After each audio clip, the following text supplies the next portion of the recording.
Latest எபிசோடுகளை விளம்பரங்களே இல்லாமல் காணுங்கள். இங்க பாரு பூஜா, சக்தி பண்றது சரிதான்.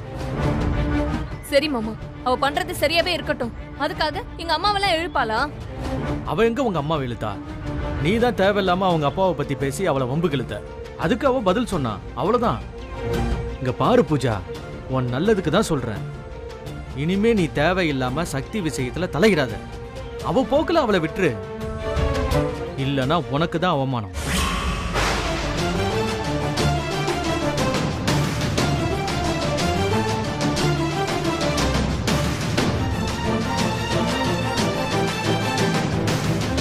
நல்லதும்மா, சாப்பிடுங்க. நீ 100 வருஷம் மகராசியா வாழணும்.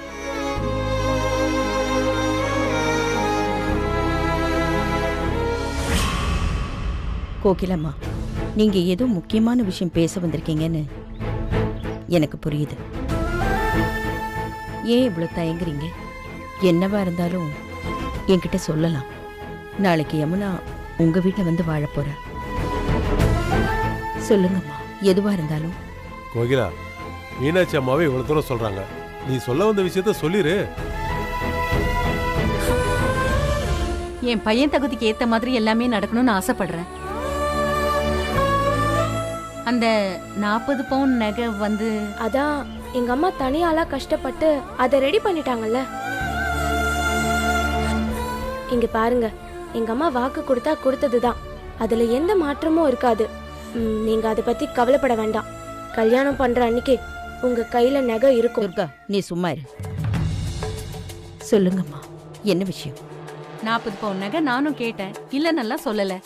ஆனா அதுக்கப்புறம் நாம நினைச்சே பார்க்கல, என்னென்னமோ நடந்து போச்சு. மேல சொல்லுங்கம்மா. நடந்ததுதான். இப்போ நாம அதுக்கு எதுவுமே பண்ண முடியாதுன்னு வச்சுக்கோங்களேன். நீங்க ஏதோ முடிவோட தான் வந்திருக்கீங்கன்னு எனக்கு நல்லாவே தெரியுது. சும்மா சொல்லுங்கம்மா, நமக்குள்ள என்ன? கரெக்டு தான்.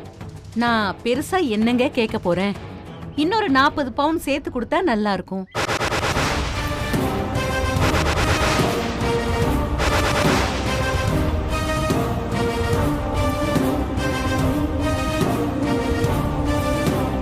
ஓ, அதுக்கு தான் இவ்வளவு தூரம் வந்திருக்கீங்களா?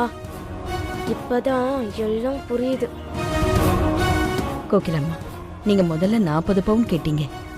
என் கையில அப்பவே அவ்வளவு பணம் கிடையாது. என் உயிரை கொடுத்துதான் நான் அந்த பணத்தையே சம்பாதிச்சேன். இப்போ இன்னும் 40 பவுன் கேட்டா நான் எங்க போறது?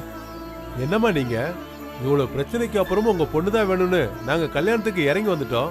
இங்க பாருங்க, 40 பவுனுக்குள்ள யோசிச்சா கல்யாணம் நடக்குமா? என்னங்க இருங்க, நாம இந்த விஷயத்தை இப்பதானே சொல்லியிருக்கோம். அவங்களும் யோசிக்க வேணாமா? 40 பவுன் என்ன கடையில கத்திரிக்காய் வாங்குற மாதிரி சட்டுன்னு போய் வாங்க முடியுமா? கொஞ்சம் யோசிக்க டைம் கொடுங்க. மீனாட்சி அம்மா, நீங்க யோசிச்சு நிதானமா அப்புறமா பதில் சொல்லுங்க. உங்க பொண்ணுக்கும் என் பையனுக்கும் நிச்சயம் ஆயாச்சு. அத மனசுல வச்சு யோசிச்சு ஒரு நல்ல முடிவா எடுங்க. இங்க பாருங்க, எங்க குடும்பத்துக்குன்னு சொத்து பத்து எதுவும் கிடையாது. ஆம்பளை துணை இல்லாத வீடு. இப்ப வந்து திடீர்னு 40 பவுன் வேணும்னு கேட்டீங்கன்னா அதுக்கு நாங்க எங்க போக முடியும்? நியாயமா பேசுற யமுனா. போன தடவை நாங்க 40 பவுன் கேட்டப்போ உங்ககிட்ட சொத்து பத்து இருந்துச்சா? இல்ல. ஆனா ஒரே நாள்ல உங்க அம்மா 40 பவுன் ரெடி பண்ணாங்கல்ல, அதே மாதிரி அவங்களால இன்னொரு 40 பவுன் ரெடி பண்ண முடியாதா என்ன? இது என்ன புது கணக்கா இருக்கு? ஒவ்வொரு நாளும் நீங்க 40 பவுன் கேட்டுட்டே இருப்பீங்க, நாங்க ரெடி பண்ணிட்டே இருக்க முடியுமா? ஐயோ, அது முடியாது. ஆனா ஒரு தடவை முடிஞ்சது, இன்னும் ஒரு தடவை முடியும்ல. கோகிலா, எனக்கு புரியுது. எப்படியாவது நான் இதை சரி பண்ணிடுறேன். என் பொண்ணுங்களை விட வேற என்ன இருக்கு? பண்ணிடுறேன். பண்றேன். அது என்னமோ உங்க சௌகரியமா. முடிஞ்சா செய்யுங்க, இல்லனா என்ன நடக்குதோ நடக்கட்டும். ஐயோ, ஏன்னா யமுனா என் பையன் மேல ஆசைப்பட்டுட்டா. அவளுக்கு என் பையனோட கல்யாணம் நடந்தா நல்லா இருக்குமேன்னு நான் நினைச்சிட்டு இருந்தேன். இந்த 40 பவுனுக்கு நீங்க இவ்ளோ யோசிக்கிறீங்க? சரி, அவங்கவுங்க வசதிக்கு ஏத்த மாதிரி அவங்கவுங்க நினைச்சுக்கணும். அதனால பாதிக்க போறது என் பையனோட வாழ்க்கையும் உங்க பொண்ணோட வாழ்க்கையும் தான். அதை நினைச்சா எனக்கு கவலையா இருக்கு. மா, இந்த 40 பவுனை ரெடி பண்ண நீ எவ்வளோ கஷ்டப்பட்டேன்னு எனக்கு தெரியும். மறுபடியும் 40 பவுன்னா அது எப்படி? நீ சும்மா இரு. பெரியவங்க பேசுறோம்ல, இன்னும் ஒரு 40 பவுன் தானே, நான் பார்த்துக்கிறேன். யமுனாவுக்கு நான் போடுறேன். அம்மா அது எப்படி?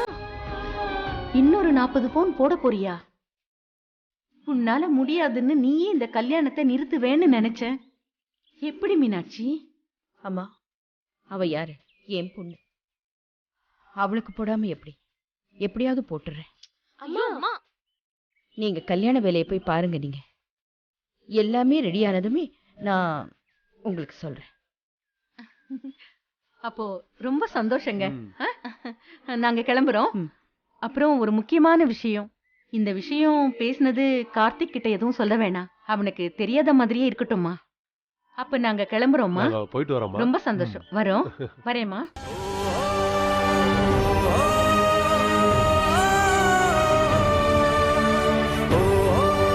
அம்மா, அம்மா, என்னம்மா, ஏம்மா நீ ஒத்துக்கிட்ட? நம்ம கிட்ட எங்க அவ்வளவு பணம் இருக்கு? அவங்க கேட்டுக்கிட்டே இருப்பாங்க, நான் போடுறேன்னு நீ சொல்லிட்டே இருப்பியா? வேண்டாம்மா, எனக்கு வேண்டாம் இதெல்லாம். நானும் பேச வேண்டான்னு தாம்மா பார்த்தேன். தடவை அவங்க 40 பவுன் கேட்டப்பவே எனக்கு அது சுத்தமா பிடிக்கலம்மா. இதுல இன்னொரு 40 பவுன் வேற. நான் ஏதோ சக்தி அக்கா சொன்னதுனால வாயை மூடிட்டு இருந்தேன். இப்ப இதை என்னால ஏத்துக்கவே முடியலம்மா. அவங்க சொல்ற மாதிரி நம்ம குடும்பத்துல என்னென்னமோ நடந்துருச்சு. அதுக்கு மேலேயும் அவங்க கல்யாணத்தை நடத்த ஒத்துக்கிட்டு வராங்கன்னா அவங்க கேக்குறத நாமளும் பண்ணித்தானே ஆகணும். அதுக்கு இல்லம்மா, திடீர்னு எப்படி? நீ முதல்ல சக்திக்கு ஃபோன் பண்ண. அவங்க சொன்னதை அவகிட்ட சொல்லு. சக்தி என்ன சொல்றான்னு கேட்கலாம். என்ன? சக்திக்கு எதுக்கு ஃபோன் பண்ணணும்? அவ கல்யாணம் ஆகி போயிட்டா. இந்த வீட்டு பிரச்சனையெல்லாம் அவ தலையில எதுக்கு ஏத்துக்கிட்டு? இதெல்லாம் நாம தான் பாத்துக்கணும். கோகிலா அம்மா சொன்ன மாதிரி கார்த்திக்குக்கெல்லாம் இந்த விஷயம் தெரிய வேண்டாம். சக்திக்கும் இதெல்லாம் சொல்ல வேண்டாம். அது சரிம்மா. யமுனா, கவனிச்சியா? அந்த அம்மா ஒவ்வொரு தடவையும் சுத்தி சுத்தி எதுக்கு வராங்க, என்ன பேசுறாங்கங்கறத கவனிச்சியா? அவங்க நடந்ததை எல்லாத்தையும் ஒவ்வொன்னா ஒவ்வொன்னா ஒவ்வொன்னா குத்தி குத்தி காமிச்சுக்கிட்டு இருக்காங்க. ஏதாவது பண்ணி போற இடத்துல நீ நிம்மதியாவும் சந்தோஷமாவும் இருக்கணும் இல்லையா? அது மட்டும் இல்ல, உன் தங்கச்சி சக்தி உன் நிச்சயதார்த்தமே அவ கையால முடிச்சிருக்கா இல்லையா?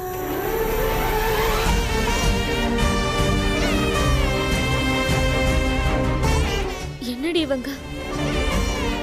விடுக்கா.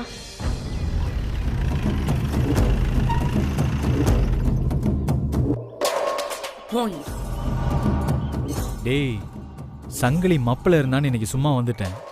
இன்னொரு நாள் இருக்கு அவனுக்கு. இன்னும் என்ன நீ உன் தகுதிக்கு அவன ஆளானே? டேய் விடுனே. அப்படியெல்லாம் விட முடியாதுடா. என்னைக்காச்சும் கையில வசமா சிக்குவான். அன்னைக்கு இருக்கு அவனுக்கு. என்னடா கருமது, புலிவாலை புடிச்ச கதையா போச்சு. நம்ம கூட வந்து பேசினால நாம எப்படியும் சமாளிச்சிட்டோம். அண்ணன் மட்டும் தனியா சங்கிலியை போய் பார்த்திருந்தா என்னடா இருக்கும்? ஏண்டா இல்லாத போலாத கற்பனை பண்ணி பேசிட்டு இருக்க? டேய், ஒருவேளை சங்கிலியே அண்ணன் கிட்ட வந்து உனக்கு சக்திக்கு எல்லாம் முடிஞ்சிருச்சு தானே, இத திடீர்னு தான் சொன்னான்னு சொன்னா? அண்ணன் கால்ல விழுந்து அண்ணே அண்ணி உனக்கு கிடைக்கணும் தான் அப்படி சொன்னேன். டேய், இருந்தாலும் நீ சொன்னது தப்புடா. நீயா? நாமடா? நாமள அப்படி சொன்னோம். ஆமா ஆமா ஆமா, நாம தான். அண்ணனும் அன்னைக்கு தானே சேர்த்து வச்சு பேசுறப்ப என்ன தப்புன்ற? என்ன இந்த விஷயம் அன்னைக்கு தெரிஞ்சிடக்கூடாது. தெரிஞ்சிச்சு அவ்வளவுதான், நம்மள கொன்னே போட்டுருவாரு. ஆமாடா. டேய், நம்மள கொல்றதெல்லாம் வேற விஷயம். அண்ணனும் நம்ம கூட தான் சேர்ந்து பிளான் பண்ணாருன்னு நினைச்சிருவாங்கடா. அதுக்கப்புறமா அண்ணன் முகத்துல அண்ணி முழிக்கவே மாட்டாங்கடா. டேய், அதனாலதான் எனக்கு ரொம்ப பயமா இருக்கு. என்ன இருந்தாலும் இந்த விஷயம் அண்ணனுக்கு தெரியவே கூடாதுடா. டேய், ஒரு டவுட்டா. ஒருவேளை சங்கிலி நேரா அண்ணியவே பார்த்து இதெல்லாம் நாம தான் சொன்னோம்னு சொல்லிட்டா நீயே போய் அண்ணிட்டு போய் சொல்லுவ போலுக்க. போடா. டேய் இன்னொரு டவுட்டடா. என்னப்பா டவுட்? என்னடா அடிக்கிற?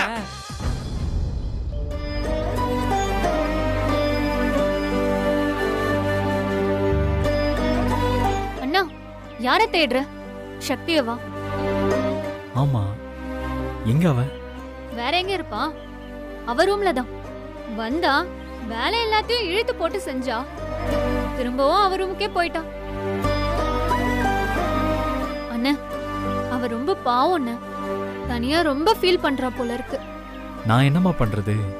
நானும் அவ கூட சிரிச்சு பேசணும்னு எவ்வளவோ ட்ரை பண்றேன். ஆனா அவ முகம் கொடுத்தே பேச மாட்டேங்கிறா. கல்யாணத்துக்கு முன்னாடியாச்சும் என்கிட்ட ஏதாவது பேசிட்டு தான் இருந்தா. ஆனா இப்ப கல்யாணத்துக்கு அப்புறம் அதுவும் இல்லை. என் நிலைமை யாருக்கும் வரக்கூடாது. எனக்கு தெரியும்ண்ணா, நீயும் சக்தியும் தனியா தான் இருக்கீங்கன்னு எனக்கு நல்லா தெரியும்ண்ணா. நான் எல்லாத்தையும் கவனிச்சுட்டு தான் இருக்கேன். எப்படியாச்சும் சக்திக்கு எல்லாத்தையும் புரிய வேணாம். நீ அவளை எவ்வளவு லவ் பண்றன்னு அவகிட்ட சொல்லு. அவ நிச்சயம் புரிஞ்சுப்பா.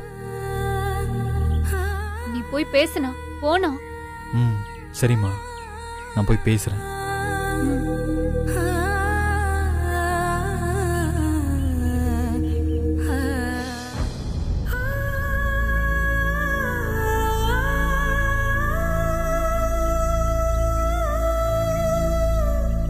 சக்தி, சக்தி,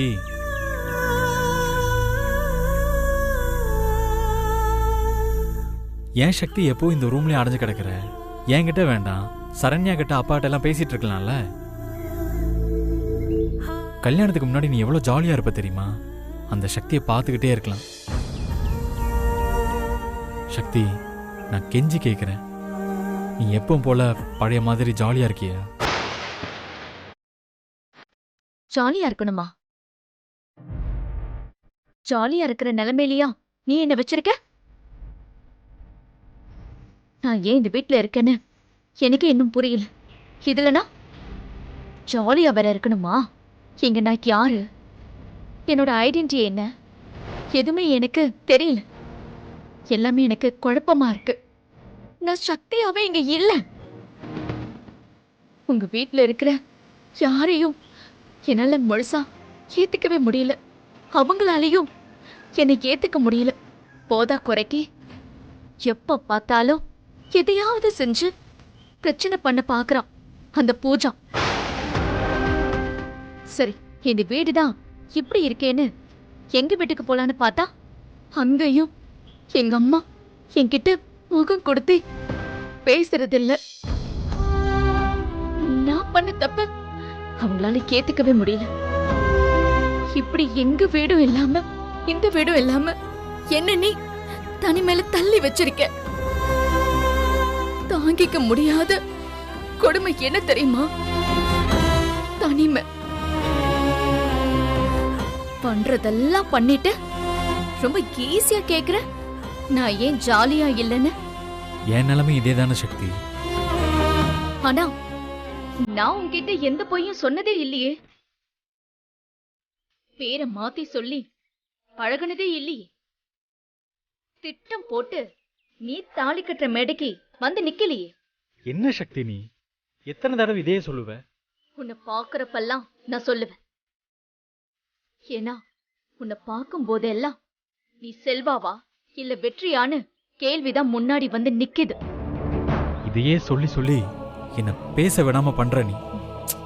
போதும் வெற்றி, நீ எதுவுமே சொல்ல வேண்டாம். சொன்ன வரைக்கும் போதும். எங்க வீடும் இல்லாம இந்த வீட்லயும் ஒட்டாம நான் இந்த ரூம்ல இப்படி தனியா கிடக்கணும்னு ஏன் தலைவிதி. நான் இப்படியே இருந்துட்டு போறேன். இப்ப சந்தோஷமா வெற்றி?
வாங்க வெற்றி.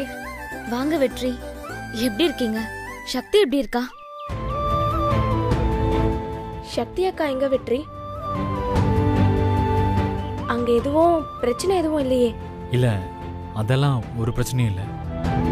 சக்தியும் நல்லா இருக்கா. நான் அம்மாவை பார்க்க வந்தேன். அம்மா எங்க இருக்காங்க? அம்மா உள்ளதான் உள்ளதான் இருக்காங்க. இருக்காங்க. நீங்க வாங்க. வாங்க வெற்றி. சரி. வாங்க.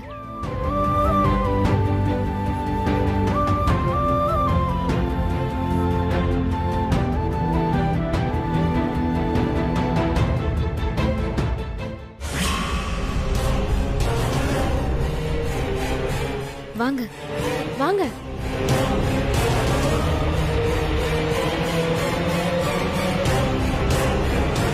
வெற்றி, உள்ள வாங்க வெற்றி. போய் பேசுங்க.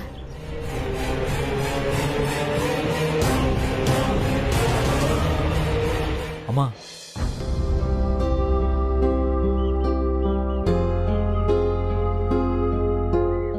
எப்படிம்மா இருக்கீங்க? நீங்க என் மேல பயங்கர கோவமா இருக்கீங்கன்னு எனக்கு தெரியுமா. அதான் நேர்ல வந்து பார்த்து பேசிட்டு போகணும்னு தோணுச்சு. பாரு தம்பி, நடக்க வேண்டியதெல்லாம் நடந்து முடிஞ்சாச்சு. இனிமே நாம பேசி என்ன ஆக போகுது? அம்மா, அம்மா ஒரே ஒரு நிமிஷம்மா. நான் உங்ககிட்ட ஏற்கனவே சொல்லியிருக்கேன். உங்களுக்கு ஞாபகம் இருக்குன்னு நினைக்கிறேன். நான் உண்மையாவே உங்களை ஒரு பெத்த அம்மா மாதிரி தான் பார்க்குறேன். உன்னை பெத்த அம்மாவுக்கும் உன்னை பெத்த அம்மா மாதிரின்னு சொல்ற எனக்கும் அதான் ரொம்ப நல்ல மரியாதை, பெரிய மரியாதையை தேடி கொடுத்துட்டியப்பா. ரொம்ப சந்தோஷம். அம்மா, நான் சொல்றத முழுசா கேளுங்கம்மா, எல்லாம் புரியும்.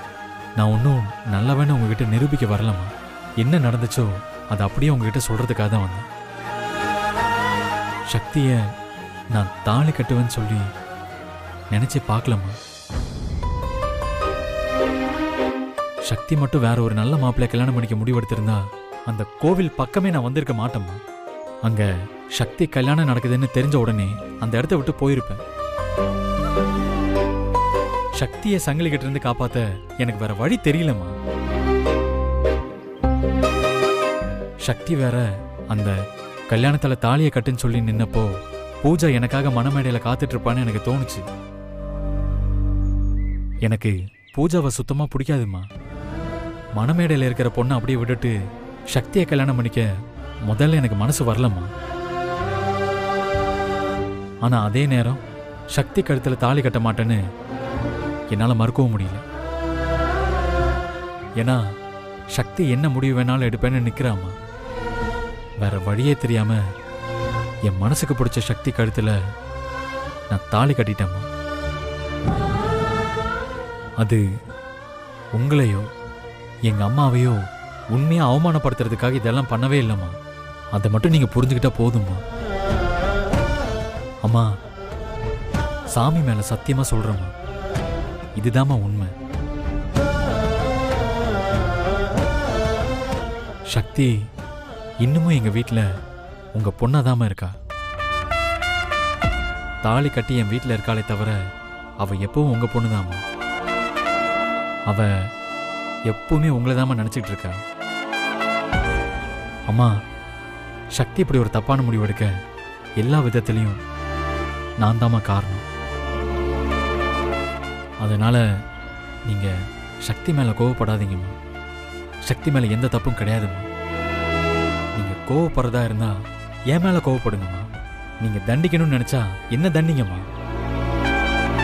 உங்களை கையெடுத்து கும்பிட்டு கேட்கிறேம்மா. உங்க காலில் விழுந்து கேட்கிறேம்மா. எழுந்துரு. நான் பண்ண தப்புக்கு என் சட்டையை பிடிச்ச கேள்வி கேட்க உங்களுக்கு எல்லா உரிமையும் இருக்குமா. அம்மா, என்ன 4 அடி கூட அடிச்சுக்கோங்கம்மா. ஆனா கெஞ்சி கேட்கிறேன், சக்தி மேல மட்டும் கோவப்படாதீங்கம்மா. அம்மா, சத்தியமா சொல்றேன், அங்க இருக்கிற சாமி மேல சத்தியமா, நான் அந்த கோயிலுக்கு வந்தது பரிகாரம் செய்யறதுக்கு மட்டும்தாம்மா.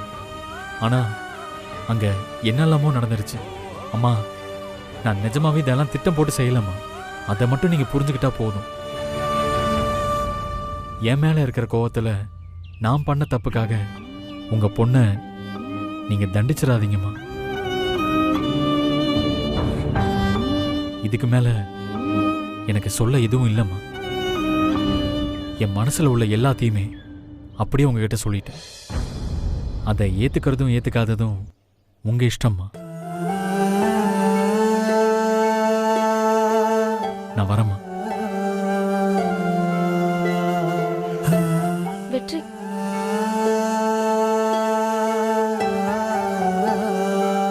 மா, ஒருத்தவங்க பேசும்போதே தெரிஞ்சிட்டோம்மா அவங்க பொய் சொல்றாங்களா இல்லையானா. வெற்றி சொன்னது எல்லாமே நிஜம்தாம்மா. எல்லாரும் அவங்கவுங்க வசதிக்கு இருக்கிற நியாயத்தை சொல்றீங்க. என் பக்கம் இருக்கிற நியாயத்தை தான் கேட்க யாரும் இல்லை. விடுங்க. மா,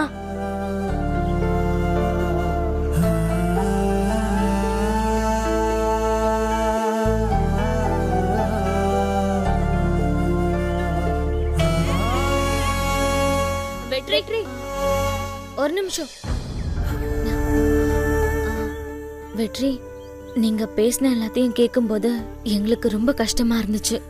கவலைப்படாதீங்க, சீக்கிரம் அம்மா புரிஞ்சுப்பாங்க. வெயிட் பண்ணுங்க வெற்றி, எல்லாமே நல்லபடியா நடக்கும். இந்த குடும்பத்துக்காக தான், உங்க எல்லாரோட நல்ல மனசுக்காக தான் நான் சக்தி கிட்ட பழகவே ஆரம்பிச்சேன்.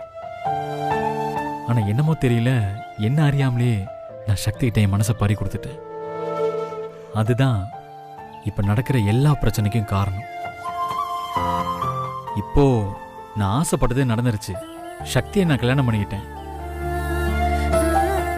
ஆனா சந்தோஷமான அவ குடும்பம் அவளை விட்டு போயிடுச்சேங்கிறத என்னால தாங்கிக்கவே முடியல. சக்தி என்ன ஏத்துக்கல, மீனாட்சி அம்மா அவளை ஏத்துக்கல. அவ தனிமையில ரொம்ப கஷ்டப்படுறா. அத என்னால பார்க்க முடியல.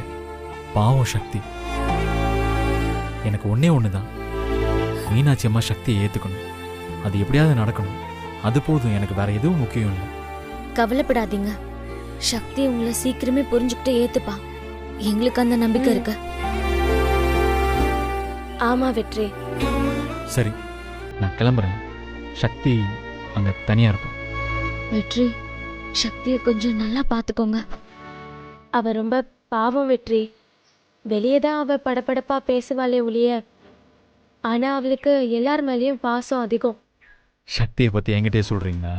எனக்கு சக்தியை பத்தி நல்லாவே தெரியும். நான் பாத்துக்கிறேன். நான் வரேன்.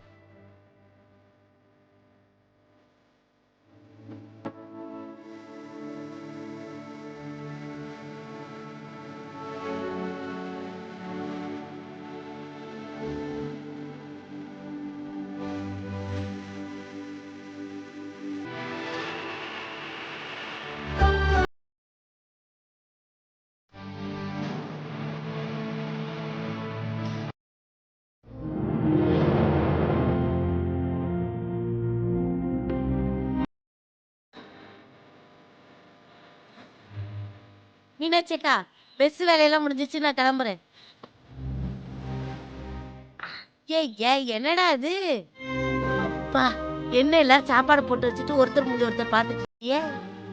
சாந்தக்கா, சக்தி சாப்பிட்டுருப்பாளா?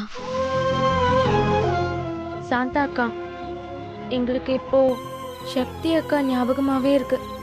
மீனாட்சி அக்கா, பாத்தியா பிள்ளைல 3 ஒட்டுக்கா வளர்ந்துச்சுங்க. இப்போ ஒன்றும் இல்லாம ஒன்றும் இருக்க மாட்டேங்கிங்க. இந்த உலகத்திலேயே விலை மதிக்க முடியாதது பாசம்தான். எல்லா கோவத்தையும் மறக்க வச்சு எது ஜெயிக்கும்னு பார்த்தா அது பாசம் மட்டும்தான். மா, நாளைக்கு போய் நாம எல்லாரும் சக்தி அக்காவை பார்த்துட்டு வரலாமா? அம்மா, சக்திக்கு நாம எதுவுமே முறையா செய்யல. நாளைக்கு அவளை போய் பார்த்துட்டு என்ன செய்யலாம்? சக்திக்கு என்ன இருக்கு? அது இல்லம்மா, சக்திக்கு முறையா செய்ய வேண்டிய சீர் இருக்குல்ல, அதை போய் கொடுத்துட்டு அவளை பார்த்துட்டு வந்துடலாமா? இன்னைக்கு கூட வெற்றி வந்திருந்தார்ல, அவரு சக்தி சக்தின்னு எப்படி உருகுனாருன்னு பார்த்தல. சக்தி ரொம்ப தனிமையில இருக்கான்னு சொன்னாரு. நீ மட்டும் ஒரே ஒரு தடவை சக்தி கிட்ட பேசிட்டேன்னு வச்சுக்கோ, அதுக்கப்புறம் அவ எல்லாத்தையுமே ஜெயிச்சிருவாமா. நான் உன்னோட சின்னவதான், உனக்கு தெரியாது என்ன இருக்கு சொல்லு. உன் பிள்ளைங்கள வாழ்க்கையில பெருசா ஜெயிக்கணும்னு ஆசைப்பட்ட, உன் கோவம் நியாயம்தான். ஆனா நீ இப்படி யோசிச்சு பாரு, நம்ம பிள்ளை எவ்வளோ பெரிய கண்டத்துல இருந்து தப்பிச்சிருக்கு. கடைசி நேரத்துல ஏதோ அது மனசு மாதிரி அந்த பையன் கையில தாலியை கொடுத்து கட்ட சொல்லிருச்சு. அந்த தம்பி தான் செஞ்ச தப்புக்கு உன் காலில் விழுந்து மனசார மன்னிப்பு கேட்டுருச்சுல்ல. நீ பெரிய மனசுக்காரி, மன்னிச்சிருப்பன்னு நினைச்சேன். ஏக்கா இங்க பாரு, அதுவே சொல்லிடுச்சு எனக்கு வளையல் கூட வேணாம், அதை கொண்டு போய் அவட்ட கொடுப்போன்ட்டு. உனக்கு தெரியாதா? நாளைக்கு அதை வாங்கிட்டு போய் சீர்வரிசை தட்டோட போய் முதல்ல நில்லு. புகுந்த வீட்டை பிறந்த வீட்டு சப்போர்ட் இருக்குன்னு தெரிஞ்சாதான் அந்த பிள்ளைக்கு நாளைக்கு மரியாதை கொடுப்பாங்க, எதுவும் பேசுறதுக்கு பயப்படுவாங்க. இல்ல எல்லாரும் சேர்ந்து பிள்ளைய பிடிச்சு ஆட்டி வச்சிருவாங்க. பாத்துக்க, அதுக்காவது போகணும்ல. மா போலாமா ப்ளீஸ்மா, போயிட்டு உடனே சக்தி அக்காவை பார்த்துட்டு வந்துடலாமா? பார்க்கலாம். எங்க மீனாட்சி அக்கா மீனாட்சி அக்கா தான். அடிச்சிருவேன்டா. என்னடா அடிக்கிற? ஏய் இங்க பாரு. ஏய் என்னடா பண்ணிட்டு இருக்கீங்க? ஒண்ணு இல்லண்ணே, சும்மா அப்படியே பேசிட்டு இருந்தோண்ணே. டேய், உங்களை பத்தி நல்லா தெரியும், சும்மாவா பேசிட்டு இருந்தீங்க? இல்லண்ணே, உன்னையும் அண்ணி எப்படி சேர்த்து வைக்கலான்னு. எப்பா சாமிகளா, நீங்க சேர்த்து வச்ச வரைக்கும் போதும்டா, நானே பாத்துக்கிறேன். அப்படிலாம் சொல்லாதண்ணே, சூப்பரா ஒரு ஸ்கெட்ச் போட்டிருக்கோம். அண்ணே, உங்க 2 பேரையும் அப்படியே தனியா கொண்டு போய் ஒரு இடத்துல அடைச்சு வைக்கிறோம். அப்படியே நீங்களும் அண்ணியும் மனசு விட்டு பேசுவீங்களா? அப்புறம் ரொம்ப டீப்பா லவ் பண்ண ஆரம்பிச்சிருவீங்களா? டேய் டேய், என் வாழ்க்கை உங்களுக்கு கிண்டலா தெரியுதோ?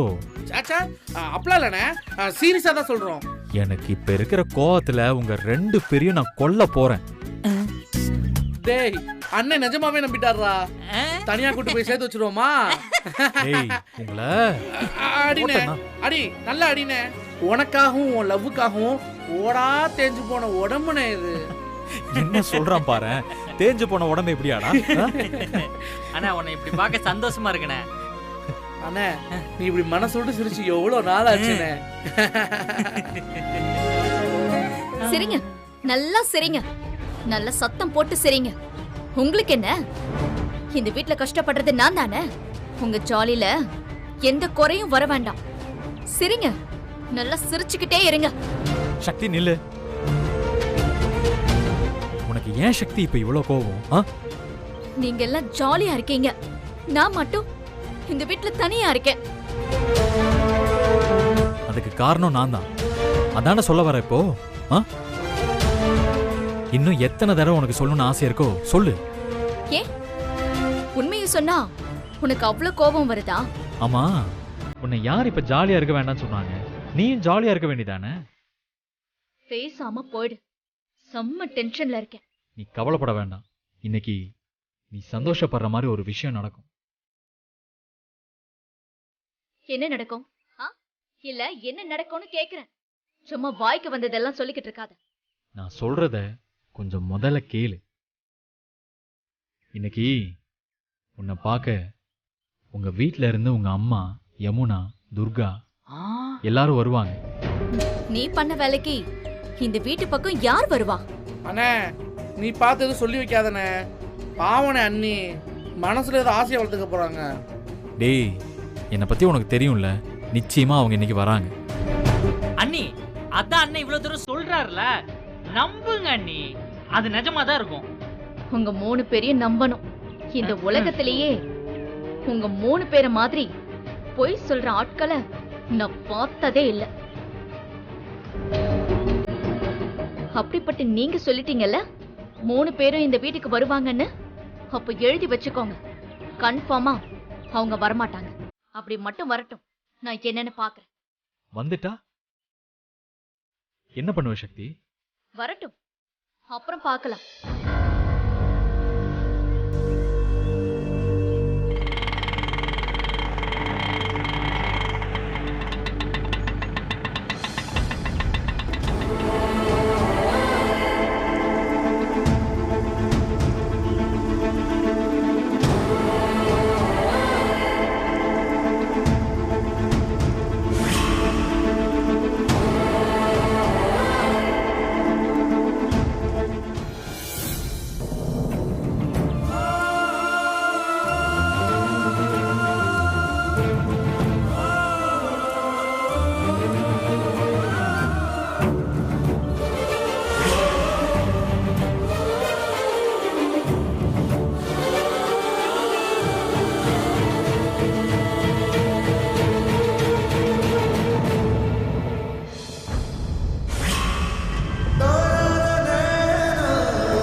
சொல்றனே. அண்ணே எப்படி நீ இதை கரெக்டா சொன்ன? என் மனசுல தோணுச்சுடா. அது இல்லாம மீனாட்சி அம்மா கோவமா இருந்தாங்களே தவிர அவங்க ஒன்றும் கெட்டவங்க இல்லடா. நல்லவங்கெல்லாம் ரொம்ப நாள் பிரிஞ்சிருக்க முடியாது.